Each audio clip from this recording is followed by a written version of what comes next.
السلام علیکم ورحمۃ اللہ وبرکاتہ۔ دوستو، اللہ تبارک و تعالیٰ نے ہم مسلمانوں پر زکوٰۃ فرض کی ہے، اور یہ اسی طریقے سے فرض ہے جیسے نماز فرض ہے۔ جیسے ہم نماز نہیں پڑھیں گے تو اللہ کے یہاں اس چیز کا حساب دینا پڑے گا، عذاب ہوگا، سختیوں سے گزرنا پڑے گا۔ ایسے ہی وہ انسان جس پر اللہ نے زکوٰۃ فرض کر رکھی ہے، اگر وہ اپنی زکوٰۃ نہیں نکالے گا تو یہی مال اس کے لیے روز قیامت وبال جان بن جائے گا۔ یہی مال روز قیامت وبال جان بن جائے گا۔ دوستو، زکوٰۃ کن کن لوگوں پر فرض ہے؟ زکوٰۃ کے لیے کچھ شرائط ہیں۔ نمبر 1، جس آدمی کے اوپر زکوٰۃ فرض ہوگی اس کی پہلی شرط یہ ہے کہ وہ انسان مسلمان ہو، یعنی غیر مسلم پر زکوٰۃ فرض نہیں ہے۔ کیوں فرض ہوگی؟ وہ تو بہرحال اسلام کو مانتے ہی نہیں ہیں، تو مسلمان ہونا پہلی شرط ہے۔ نمبر 2، وہ آدمی آزاد ہو، غلام ہو یا باندی ہو، ان پر زکوٰۃ فرض نہیں ہوتی۔ نمبر 3، وہ انسان بالغ ہو، بچے کے اوپر زکوٰۃ فرض نہیں ہوتی۔ اور نمبر 4، وہ انسان جس کے اوپر زکوٰۃ فرض ہو رہی ہے وہ سمجھدار ہو۔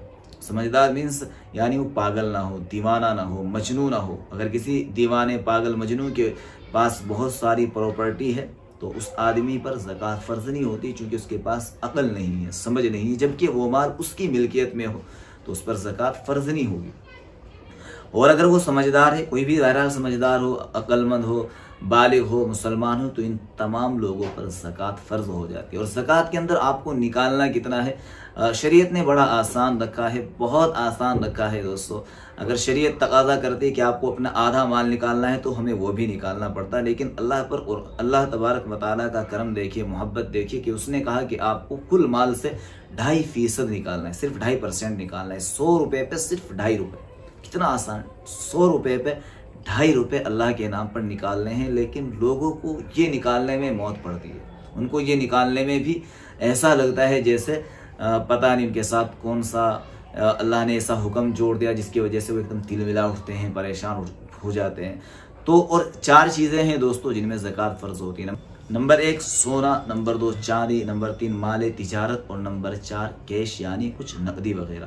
جب یہ چاروں چیزیں 52.5 تولے چاندی کی قیمت کو پہنچ جائے تو ایسے آدمی پر، اور سال بھی گزر جائے، مان لیجیے کسی آدمی کے پاس پہلی دفعہ اتنا مال آیا کہ وہ 52.5 تولے چاندی کی قیمت کو پہنچ رہا ہے، مان لیتے ہیں 40,000 یا 50,000 کی قیمت کو پہنچ رہا ہے، تو جب آپ اسی دن اپنی تاریخ نوٹ کرے لکھے، اگلے سال اسی تاریخ میں دیکھے کہ بھئی اس وقت میرے پاس کتنا سونا ہے، کتنی چاندی ہے، یا پھر کتنا مال ہے، کتنا نقد ہے، کتنا مال ہے، ساروں کو جوڑ کر، ساروں کو کاؤنٹ کر کے دیکھے، پھر اس میں سے قرض کو نکالو، یعنی 5 لاکھ روپے ٹوٹل مال ہوا، جس میں سے 2 لاکھ کا مجھ پر قرض ہے، تو قرض کو آپ الگ کریں گے، 3 لاکھ بچیں گے، اس پر آپ زکوٰۃ نکالیں گے۔ زکوٰۃ اس پر سے آپ کو صرف 2.5% نکالنی پڑے گی۔ مجھے دوستو امید ہے آپ کو یہ ساری باتیں سمجھ میں آ گئی ہوں گی، کلیئر ہوئی ہوں گی انشاءاللہ۔